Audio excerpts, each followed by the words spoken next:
अस्सलाम वालेकुम नाज़रीन, आज हामिद मीर के प्रोग्राम में बैरिस्टर अली ज़फ़र ने आने वाली हुकूमत के बारे में बहुत से इंकशाफात कर दिए।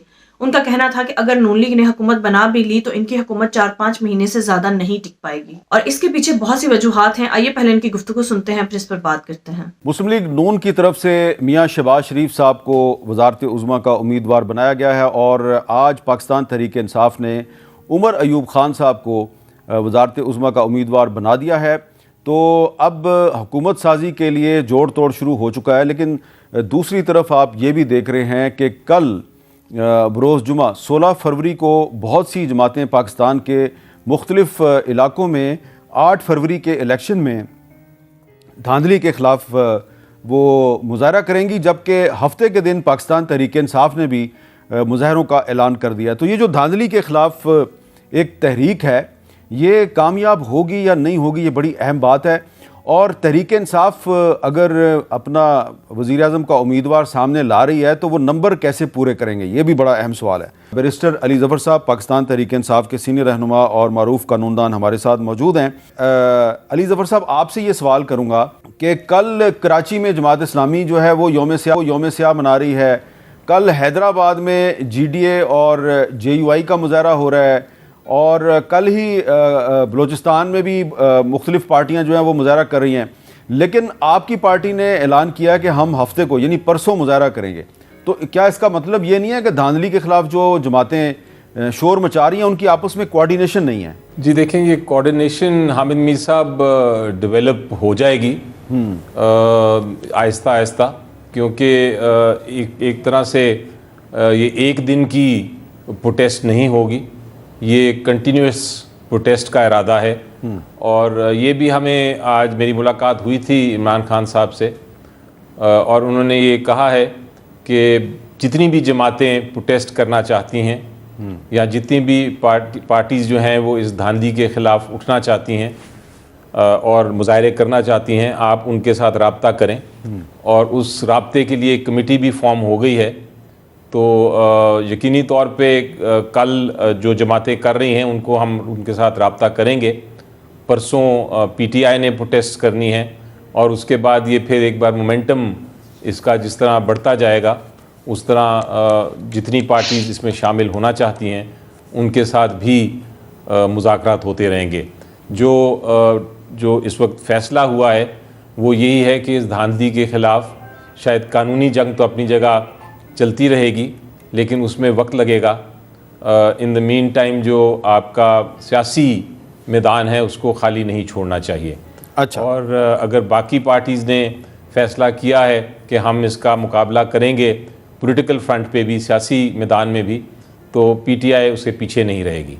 अच्छा अली ज़फ़र साहब, अब सवाल ये पैदा होता है कि हुकूमत कोई भी बनाए, मुस्लिम लीग नून बनाए या आप बनाए, क्या वो हुकूमत जो है वो देर पा साबित होगी? क्या वो हुकूमत पाकिस्तान में स्टेबिलिटी ला सकेगी? क्योंकि किसी के पास भी अभी तक सिंपल मेजॉरिटी नहीं है। जी देखिए, मेरी नज़र में तो जो इस वक्त फिगर्स हैं आपके सामने जिस तरह मैनेज किए गए हैं, मुख्तलिफ़ पार्टीज़ का एक किसी की भी एब्सोल्यूट मेजॉरिटी नहीं और एक कोलिशन गवर्नमेंट की तरफ जा रहे हैं या एक सपोर्ट मुख्तलिफ़ पार्टीज़ की लेके हुकूमत बनाई जा रही है। मुझे तो नहीं नज़र आता कि ये 6 महीने से ज़्यादा चल सकेगा निज़ाम, क्योंकि पॉसिबल ही नहीं है। इतने बड़े क्राइसिस हैं, इतनी बड़ी फ़ैसले करने हैं, उसके लिए आपको चाहिए एक ऐसी जमात जो कि मेजॉरिटी जिसके पास हो और जिसके पास मैंडेट हो लोगों का, जिसके पास लेजिटिमेसी हो, जिसको लोग चाहते हों, फिर वो हुकूमत में आएंगे तो वो इस तरह की जो फ़ैसले हैं जो करने इस वक्त आने वाले हैं फ़ैसले करने के लिए, वो उन फ़ैसलों को कौम भी एक्सेप्ट करेगी, वो फ़ैसले हुकूमत कर भी सकेगी और फिर उससे हमारा आगे जाके प्रोग्रेस हो सकेगा। अगर आपने हुकूमत इस तरह की बनाई तो पहली बात तो ये है कि उनके पास लेजिटिमेसी नहीं होगी इस किस्म के इलेक्शन के बाद। नंबर 2, लोगों का मैंडेट नहीं होगा, लोग उस पर यकीन नहीं करेंगे, एतमाद नहीं करेंगे, इंटरनेशनल दुनिया उस पर एतमाद नहीं करेगी, वो फ़ैसले नहीं कर सकेगी जो फ़ैसले करने की ज़रूरत है। तो उसके बग़ैर इस सारे माहौल में किसी सूरत में 6 महीने से ज़्यादा मेरी नज़र में ये हुकूमत नहीं चल सकेगी। तो ये इस किस्म का अनफॉर्चुनेट सिचुएशन हो गई है। लोगों ने अपना वोट ज़रूर दिया, लोगों ने एक पार्टी को चुना, वो नज़र आ रहा है सबको, लेकिन बदकिस्मती से जो प्री पोल रिगिंग तो अपनी जगह थी, जो पोस्ट पोल रिगिंग हुई है, जो फॉर्म 45 को तब्दील किया गया, फॉर्म 47 इशू किए गए, फॉर्म 49 जल्दी से इशू कर दिए गए, ये सारा जो मामला है ये लोगों से छुपा नहीं रहा। अच्छा। और इसलिए मैं कहता हूँ कि ये 6 महीने से ज़्यादा मेरी नज़र में ये हुकूमत, इस तरह की हुकूमत नहीं चल सकेगी। अच्छा, ये जो आप हो सकता है ये जो आप 6 माह वाली बात दोबारा इलेक्शंस कराने पड़े। आप जो 6 माह वाली बात कर रहे हैं, इसमें मैं एक आर्गूमेंट ये दिया जा रहा है कि तहरीक इंसाफ जो है वो कह रही है जी कि सिलेक्शन में बड़ी धांधली हुई है। तो आपके सख्त मुखालिफ थे जहांगीर तरीन, वो इलेक्शन हार गए, परवेज़ खटक साहब इलेक्शन हार गए, हमारे साथ मौजूद हैं खुर्रम दस्तगीर साहब भी हार गए, नदीम अफजल चंद साहब भी हार गए, ख्वाजा साद रफ़ीक, जावेद लतीफ़, राना सनाउल्ला, मैं बहुत सी मिसालें दे सकता हूँ, नवाज शरीफ साहब मानसहरा से हार गए। तो अगर हर जगह पे धांधली हुई है तो फिर ये लोग कैसे हार गए? जी देखिए, मेरी नज़र में जो मैं इसको कैलकुलेट करता हूँ, हर जगह शायद धांधली नहीं हुई। एम ये थी कि किसी तरह से जो पीटीआई है उसको 90 या 100 से ज़्यादा सीटें ना दी जाएं और बाकी पार्टीज़ को दी जाएं, ताकि एक इसी तरह का माहौल हो कि पीटीआई हुकूमत ना बना सके सेंटर में और जो सबसे बड़ा सूबा है पंजाब में, और दूसरी जो पार्टीज़ हैं वो बना सकें। उसके लिए फिर सिलेक्टिव जो सीटें थीं वहाँ धांधली शायद की गई और वहाँ से जो सिटिंग या जो विनिंग कैंडिडेट्स थे उनको हटाया गया और दूसरों को लाया गया।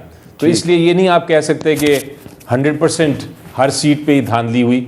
मेरी नज़र में सिलेक्टिव सीट्स पे धांधली हुई। नाज़रीन, जैसा कि आपने बैरिस्टर अली ज़फ़र की गुफ्तगू सुनी कि जिस तरह से पीटीआई को अवाम ने सपोर्ट किया और भरपूर तरीके से वोट डाले, पूरे जोशो वलवले से अपने घरों से निकले और इमरान खान को सपोर्ट किया और इमरान खान को वोट डाले और पीटीआई के उम्मीदवारों को जितवाने में अपना भरपूर हिस्सा डाला। अब नून लीग और इनके सहूलतकारों को पहले ही इस बात का इदराक हो चुका था कि अगर इन्होंने भरपूर धांधली ना की या इन्होंने वोट्स पर डाका ना डाला तो ये नहीं जीत पाएंगे।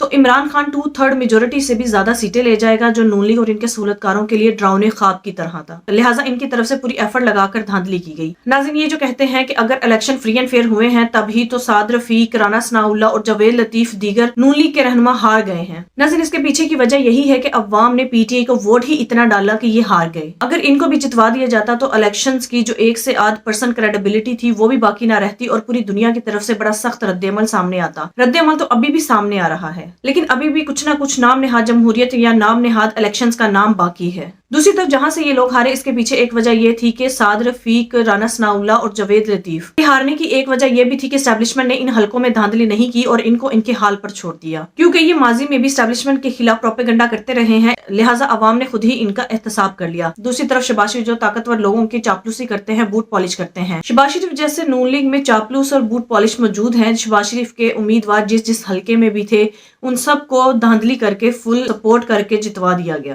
क्योंकि सहूलतकारों को शहबाज शरीफ जैसे चापलूस और बूट पॉलिश ज्यादा पसंद है बनिस्बत राना सनाउल्लाह, जावेद लतीफ जैसे लोगों के। नाज़रीन, पूरी दुनिया इन नाम निहाद इलेक्शंस को रिजेक्ट कर चुकी है और अवाम भी रिजेक्ट कर चुकी है। इन इलेक्शंस को अवाम मुस्तरद कर चुकी है और अवाम की एक ही डिमांड है, या तो इन इलेक्शंस को दोबारा करवाया जाए या फिर इन इलेक्शंस की दोबारा से रीकाउंटिंग करवाई जाए और मुंतखब उम्मीदवारों के असल नताइज को सामने लाया जाए। नाज़रीन, आपके इस बारे में क्या राय है? कॉमेंट में जरूर बताइएगा। अगली वीडियो में मिलते हैं, तब तक के लिए अल्लाह हाफिज।